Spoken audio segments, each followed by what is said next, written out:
Welcome to the Teach Joyfully podcast, where we talk about all things elementary teaching with some mom stuff thrown in. I'm Lisa Burns, a teacher success coach, veteran elementary teacher, and mom of 5. I'll be your host. Thanks for joining me today. Today, I'd like to talk about reading and how it impacts our students' long-term success. Yep, we all know it, and we do talk about it. But one of the things that we often talk about is how little we can control when it comes to what students are doing at home. And that can be really frustrating. We can't control what students come to us with as far as experience with books and reading, letter knowledge, all of those things. We simply can't control that. We also can't control how much students are read to or read at home. We can't control that. We can send home reading logs, but that doesn't mean that anyone's actually doing any reading. And quite frankly, I'll have some thoughts about that in a minute. However, what we can control is what happens in the classroom with our students, and that's where I like to put my focus.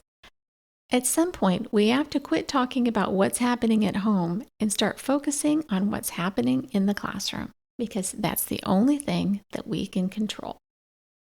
So I like to go into my school year assuming that all of my students will not be read to, and they will not do hardly any reading at home. Now, I'm certainly hoping for a lot better than that.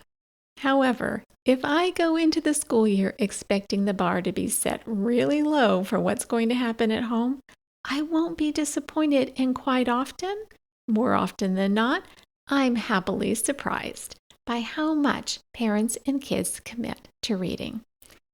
But for now, we just start with assuming the worst. And that's okay, because if I assume the worst, then it changes how I approach things in my classroom, and that's my goal. Also, that takes all the frustration out of any situation where students aren't getting any support at home. It simply does, because I already know I'm doing everything I can in the classroom to help circumvent all the problems they have because they aren't getting that. So let me say, since I cannot control what happens at home, I don't even try. And that means I ditched the reading logs. So what do I do instead? I make sure that my students have a dedicated time to read in class every single day. I know your time is short, there's so much to cover, but reading is one of the most important skills in the elementary level for every single student. If we aren't building those strong reading skills now, they will suffer for that for the rest of their lives. They will. They will struggle, and it will give them all kinds of problems, and it will limit their possibilities in life. So reading takes precedence in my classroom. The other thing that I did is I dumped the reading logs in the bin a long time ago. I know that sounds counterproductive, but I can't control what happens at home, and reading logs are an attempt to control what's happening at home. The reality is, if students aren't reading at home, quite often their families simply fill out those logs and send them back. So we don't really know if students actually read what they have on that reading log, or in fact, if the family simply checked the box, filled it out, and sent it back.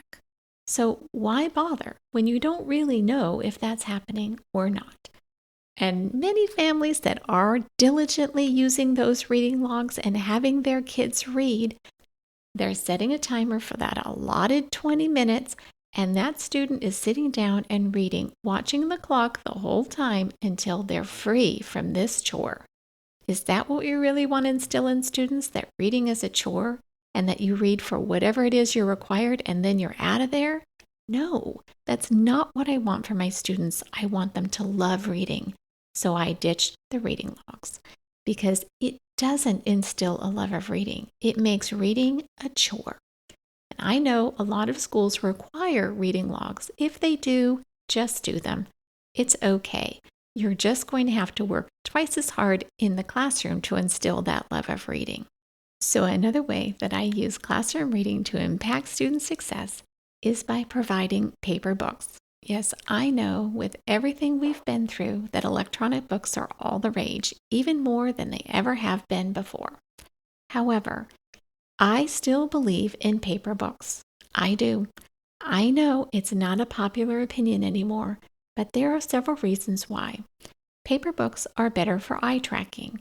When you look at a screen all the time, it produces a locked stare and it actually inhibits eye tracking. Paper books help eye tracking. You have to track with your eyes with a paper book, and that means children are using all those eye muscles and building better stamina with paper books. With paper books, students have to decode the words on their own. They can't click on the word and have it read to them. That is a way that students circumvent decoding all the time with electronic books, and it is inhibiting their decoding skills. It's not good. I also believe that students get more enjoyment from a paper book because it's easier to snuggle with. They can read it in the bath, they can read it outside, they can take it everywhere. And it never runs out of batteries.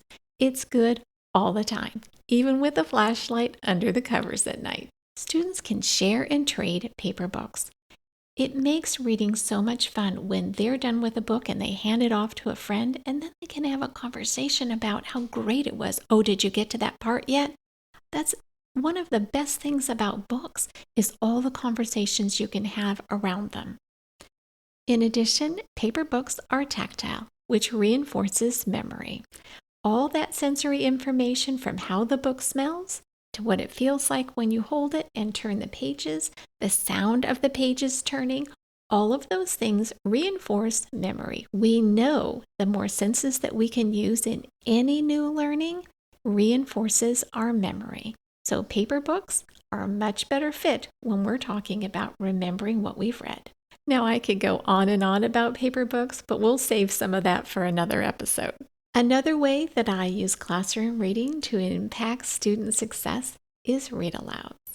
I read aloud a new picture book almost every single day in my classroom for every grade I've taught, kindergarten through 5th grade. I know, yes, 5th grade. They still love them. In fact, my kids are in high school and college, and anytime I get a new picture book, they sit down and want to read it. It just doesn't go away. Adults love picture books too because they're so beautiful and they're so engaging. So if I'm reading a new picture book almost every single day of the school year, that is 180 books that my students have been introduced to. Imagine the genres, styles, characters that they've been introduced to, the background knowledge, the vocabulary that they've been introduced to, how many times they have heard fluent reading, all the skills I've taught through every single one of those books. That's a lot of teaching and reading time. The other piece of this is these students who may or may not have ever been read to have now been read to an astronomical amount. And I have added this to their repertoire. It's now in them. And they have this experience of being read to that may or may not have happened before. And if it's happened before, then I've simply added to it. And while I'm teaching vocabulary and skills and fluency and all of those things, my students are also learning to love books. They are learning to enjoy them. This is our time to bond as a class. We talk about these books all day long. We reference them and refer to them like old friends. We make jokes about them. This is our chance to really bond around a book, and that makes reading amazingly wonderful. And that's the ultimate goal, isn't it? That doesn't mean that I never read chapter books. I do. I use those picture books whether I'm using them to teach language arts or I'm using them to teach science or social studies. There's all kinds of ways that I use them, so they aren't all centered around language arts. We also read chapter books, especially for grades 2nd grade and up. They need to have the example of waiting and wondering what's going to happen next. Please read another chapter. That's another way that we help students learn to love books. We are stretching our students' vocabulary with them. Not to say that picture books don't, because quite honestly, the vocabulary in picture books is often much harder than what you encounter in a chapter book. It also leaves them wondering and thinking, and it gives us opportunities as a class to wonder and think together. It's another way to bond. Another great thing about chapter books is it gives students something to aspire to. If you can capture their imagination with a chapter book, They want to read that book for themselves too. They do. I especially love reading the first book in a series. Students get attached to the characters, they get immersed in the storyline, and it leaves them wanting more. And quite often, this can be the hook that gets a student really reading. They'll start with that first book and they'll keep on going. And the last way that I use classroom reading to impact long-term student success is to provide lots of fun ways to read in the classroom and then encourage them to try them at home. Having a blanket fort day where we read in blanket forts, having a flashlight day where we read with flashlights, all kinds of fun ways that students can actually read. Have them bring in their favorite stuffed animal and read with their stuffed animal that day. There's a lot of ways that you can create lots of fun around reading that students can recreate at home. And if you can give them lots of opportunities to see how fun reading can be in the classroom, and then encourage them to try them at home, students are more likely to go home and do some fun things in order to read. Especially if you tell them, hey, when you go home tonight, give this a try, and then tomorrow we're going to talk about all the fun that we had. And while I'm at it, I send a note home to parents telling them all about what we did in the classroom and encouraging them to help their students do the same thing at home. While I'm at it, since I have their attention, this is where I provide all kinds of reading resources for families. Let me tell you, quite often, a lot of families simply don't read at home because they have no experience with reading in a personal level. Susan was one of my very best friends growing up. And little did I know, her family never read. They didn't. They didn't get a newspaper. They just weren't readers at home, so she was never read to. I had no idea growing up, of course, because kids don't pay attention to that. But when her oldest son got to be school age and hit first grade and his reading just really wasn't coming along very well, the teacher asked her to come in for a parent meeting. And in this parent meeting, the teacher mentioned, well, when you go to the library, here's some things you might want to look for. And my friend was shocked. She said, I'm supposed to be taking him to the library? And the teacher looked at her and said, oh my goodness.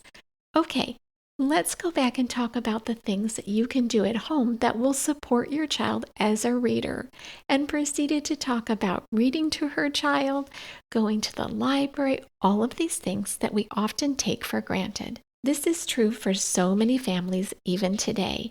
We take so much for granted, so it's important that we actually mention all the millions of ways that they can support their student at home. I even have a cheat sheet for this that I give to families on ways to grow a reader. You can grab that in the show notes. So let's do a quick recap. Provide resources for families. Give them lots of tips and tricks. The more you can give them, the better the opportunity that something great will happen at home. If you don't tell them, they might just not know. Granted, some parents are never going to read to their children. That's okay. You can't control that, so you need to let it go and quit being upset about it. Don't expect to change what happens at home. Use your classroom time instead. If something great happens at home, wonderful. It's a bonus. Provide lots of paper books in addition to electronic books. I'm not against electronic books. I just think paper books are better, especially at the elementary level. Read aloud every single day to your students. You need to read a breadth and depth of books and expose them to all kinds of literature. Different genres, fiction and nonfiction, all kinds of different books. And picture books are so engaging. You can find a great picture book to teach just about anything. Take the time to look. And if you're looking for a great resource for how to find great books, I even have a bookstore that I used to go to when we lived in Colorado that I still use online because they carry an amazing array of picture books for just about any topic. So I'll link that in the show notes as well for you. It really is possible to supplement so much that your students just take off as readers. If you are providing plenty of great reading time for your students and reading aloud and doing all of these things that we talked about today, you will see an amazing difference in your students' reading ability and in their engagement with books and reading. I have links to all the resources mentioned in this episode in my show notes at www.hopeineducation.com/podcast. So that's it, my teacher friends. We're out of time and I'm out of breath. Thanks so much for joining me today. If you liked today's episode, I'd love it if you'd go to Apple Podcast or wherever you listen and leave a review. And while you're there, hit the subscribe button so you'll never miss an episode. Also, you can continue the conversation online with me in my Facebook group, the Teach Joyfully Podcast Community, where elementary teachers can connect, get help, and encouragement for all kinds of education and parenting topics. You can find the show notes and links to all the resources mentioned in today's episode on my website at www.hopeineducation.com/podcast. And remember, a happy teacher is a good teacher. Until next time, teach joyfully and take care of you.